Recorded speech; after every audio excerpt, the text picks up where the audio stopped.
I did learn, however, that I could get people's attention by making them laugh. And so, I became the class clown. Or maybe the class clown became me. I don't know. I was a real riot, tying people's shoelaces together and telling knock-knock jokes.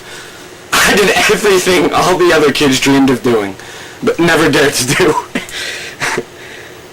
And now, family, here's a knock-knock joke for you. Knock-knock! Hey there! Now, in case one of you actually decided to answer, come on, family! You know the deal! Say, family who? Family who? Why, the Borthwick family, of course! That's who!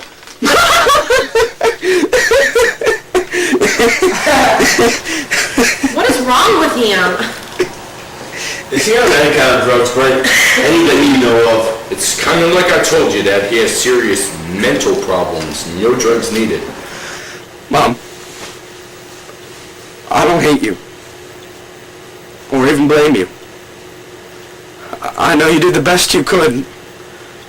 And I just wanted you to know that when I was a kid, you spent time with me. That was the greatest time of my life. And I miss that time.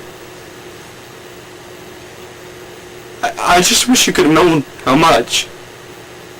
I wish I could have known too. Next we have Dad. Dad, dear old Dad. You're a successful advertising executive, president of the PTA, and in the eyes of the world, Father of the Year. You did all the right things for Brent. Taught him how to shoot a basketball and how to get all the right girls and how to be everything to everyone. You palled around with him in your spare time. You never missed a game Brent was in. You said he was so much like you, it was like being you all over again. You would wrestle with him and you'd have tea parties with Joe even. But you never had time for me. Why? You were never interested in any of that stuff. You know, your time would have meant a lot to me too, Dad. You saw every other child in the world's talents. What about mine, Dad? Why was it that when I tried out for cheerleader, you weren't there? Oh, when I was the school mascot, you said I was being a fool. Why couldn't you see that my backflips and my team spirit were my gifts, Dad? Why? Dad, I can never be you. And you could never let me be me. I will not have him make a mockery of me. I was a damn good father to him. What father in his right mind would be proud of his son for being a cheerleader? He could have been a water boy and I would have been proud. I didn't want people to laugh at him or make fun of him. I didn't want him to get hurt. Now, I know you're going to say you did all this to keep me from hurt. But wasn't it really, Dad? To keep you from being hurt? Weren't you the one who was embarrassed to meet my father? Well, who the hell can blame him, Chris? You had the whole school laughing it up. You made fools out of all of us. And if I could have, I would have told anyone that we were brothers. I look up to you, Dad. You know, and I still do. But I can never be the man that you are. You know, I could never be anything close. And I know that you're sorry that I was ever born to carry on the Borthwick family name.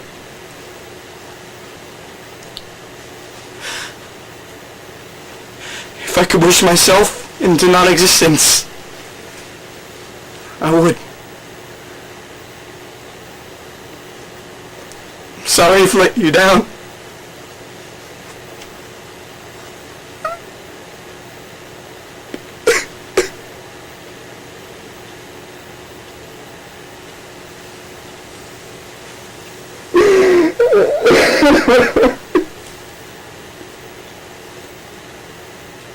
It's not like that. It's not like that at all. I don't want you to be just like me and be too busy for your family. I admire your love of life and your free spirit of nature. But those things don't put food on the table. The world is a cold and tough place sometimes. I only wanted you to see that. Now, I'm with the show. Next we have you, Brent. The best basketball player in the state of New York. Yeah, that sounds about right. Mr. Popularity. Mr. Can get any girl he wants to. Mr. I don't have to do anything I don't want to do. Let's talk about you, Brent. No, let's don't. He's just a jealous little punk that wants to lay the guilt trip on all of us, but I am not feeling guilty. I tried to set him up with a halfway decent girlfriend, but what did he do? He blew it. Brent, everything has always come so easy for you. The looks, the charm, the physical ability. You know, when I was a kid, I looked up to you. I was in awe of you, and my friends couldn't believe it because I got to use the same bathroom as you, and even ride the same bus as you. But when I got to high school, it was pretty obvious that you weren't glad to be my brother. You'd always go the other way whenever I came anywhere near you in the hallway. You'd always say the same exact thing when anyone asked if we were brothers. Yes, but I don't claim him. We're nothing alike. Brent, you said it 1,000,000 times. I had to say that, Chris. I had to. I had an image to keep up with, and I wasn't going to let your stupidity ruin it for me. How about maybe for once you just acted like a normal, decent human being? You know, but despite all that, despite setting me up with girls, you knew about me. Popular girls, Brent. You know, would only make fun of me. Despite all that, Brent, you're really a great guy. And I admire you. Brent, I can never compete with you. And to tell you the truth, I never wanted to.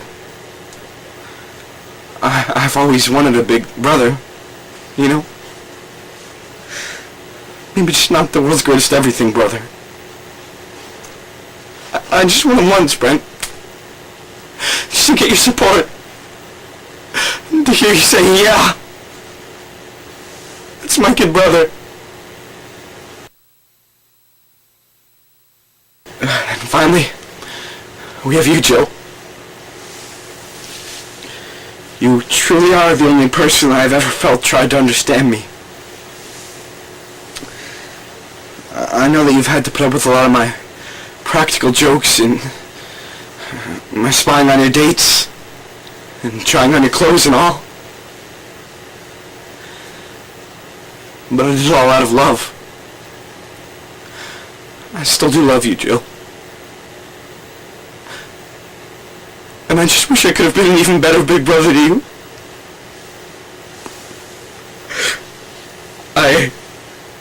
I know I failed you, because I haven't given you that. Chris, you haven't failed me. I just did what any other sister would do. I love you, and I've always been proud to be your sister. Well, there's no point delaying the inevitable, huh? I've asked you all here tonight to witness one final event in my life. You know, it's funny, and even a little sad, but this is the longest I've ever had your attention for.